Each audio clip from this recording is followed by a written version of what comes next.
Hi guys, it's Sonia. Welcome back to my channel. In this video, we're going to talk about how to optimize our gut health, or the more catchy phrase, how to heal your gut. Now, I'm going to be talking about what exactly we are optimizing when we say optimizing our gut, why that's important, and then I'll talk about what we can do to optimize it. Let's go. So what exactly are we optimizing? To improve gut health, we need to optimize our microbiome. Now, this word has been increasing in popularity over the last few months, over the last few years. The microbiome is practically seen as a new organ of sorts. But what exactly is the microbiome? The microbiome is the entire gut habitat, including the microorganisms, their genomes, and the environmental conditions, which is our gastrointestinal tract. We have teeny tiny microorganisms living inside us. Actually, 100 trillion of them. So now we know we need to optimize our microbiome. But why? Well, a good balanced microbiome means that there is a lot of good bacteria that are beneficial to us. We have a symbiotic relationship with our gut bacteria. What does symbiosis mean? Take a look at this example. You know what, buddy? It's kind of nice being able to move. And I get to eat what you eat. And you give me protection. Now that's what I call a partnership. Basically, we provide them with a home and they provide us with various benefits, such as preventing the growth of bacteria that can cause harm to us, producing vitamins such as folate and vitamin K, stimulating and regulating our immune system, maintaining the intestinal barrier function, and providing mental health benefits by affecting our brain function and mood. The one thing that we want our microbiome to be is diverse. The diversity is what brings us those health benefits. But what happens when our microbiome isn't diverse enough? Well, that is associated with several different chronic diseases, such as diabetes, colon cancer, irritable bowel syndrome, or inflammatory bowel disease. Now, we're not actually sure whether it's the imbalance of bacteria that's going to be causing the disease or whether it's the disease that's causing the imbalance of bacteria. But since there are some things that we can do to help our gut health, why don't we? So what can we do to get a good balanced microbiome?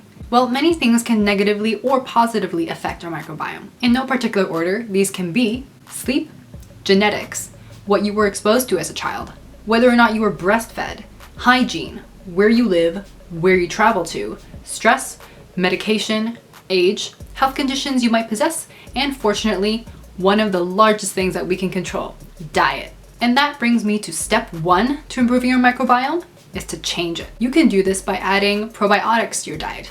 Probiotics is basically good bacteria that can help us maintain the balance between good and bad bacteria. Fermented foods such as kimchi, sauerkraut, and yogurt provide us with a lot of probiotics, but you have to be careful with what options you buy. A lot of the times they've been pasteurized, meaning that all the microorganisms have been destroyed, and therefore it won't provide you with any probiotic benefits. So to reap these benefits, you really have to search for raw or unpasteurized versions of these products. Or, for example, in yogurt, in the ingredients list, they say active live bacterial cultures that have been added back in. Another option to provide you with probiotics is kefir.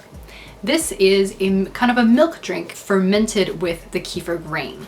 Now, it's a bit sour, more tart than even yogurt. Give it a shot. If you like it, great. If you don't like it, that's okay. There are flavored options, or just simply pick another option. The next way to add probiotics is to have a probiotic supplement. But honestly, guys, contrary to what a lot of health gurus or YouTubers say, probiotic supplements are not necessary for health if you're already healthy. Plus, we're not actually sure which specific strains or which specific combination of strains is most helpful to our gut health. However, probiotics may be helpful if you're suffering from a certain condition. For example, you're suffering from traveler's diarrhea, or maybe you just had a bout of antibiotics and you were having diarrhea from that.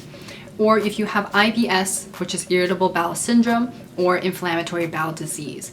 In those cases, having probiotics might help to replace some of the good gut bacteria. In any case, talk to your doctor or registered dietitian about it before you start any probiotic to see if they can help you. Step number 2 to improving your microbiome is to feed it. It's important for us to eat something called probiotics. Prebiotics come from food sources with fiber. Your gut bacteria feeds off of fiber, and by just me saying the word fiber, it's gonna be no surprise to know that a plant-based diet promotes the growth of good bacteria. Prebiotic foods can include fruits and vegetables, specifically garlic, jicama, leek, onion, asparagus, Jerusalem artichokes, or also called sunchokes, and bananas that are barely ripe, so still a little bit green. Also nuts, such as almonds with their skins on, legumes, such as soybeans, kidney beans, and lentils, and also whole grains, such as barley, oats, corn, wheat, and brown rice. Many videos out there or many articles out there tell you that you need to avoid gluten to have healthy guts, but that's not the case. Avoiding gluten could help you, but it's because of other reasons. For example, you have IBS. The fructans, a compound in wheat, is causing you the abdominal pain, the bloating, etc. So it's not gluten. Or when you are eating gluten, you're choosing foods that are not as nutritious. Donuts, pastries, which are usually higher in sugar, higher in saturated fat, which might not make you feel well. My point is, for a healthy human being, gluten is not the enemy that was sent down to destroy us all. Step number 3 to improving your gut health is to manage your lifestyle. Get enough sleep, get regular exercise, and manage your stress. The health and diversity of our microbiome are related to our circadian rhythm and emotional stress. Have a routine where you don't work through god-awful hours in the night. To help manage stress, perform regular exercise, which could be as simple as daily walks or playing with your dog, and have a strong support system. Also, stay hydrated. Drinking enough water can help keep you regular, so your body gets rid of the waste piled up in your colon. Water can also have a bevy of other benefits too, such as helping with digestion and regulating our blood pressure. In the future, we can probably and hopefully see more targeted treatments towards the microbiome during every life stage to promote gut health. I really hope you guys enjoyed this little information sesh. Please don't forget to like and subscribe, especially if you want to know more about health and nutrition in the future. Thank you so much for watching, and I'll see you guys next time.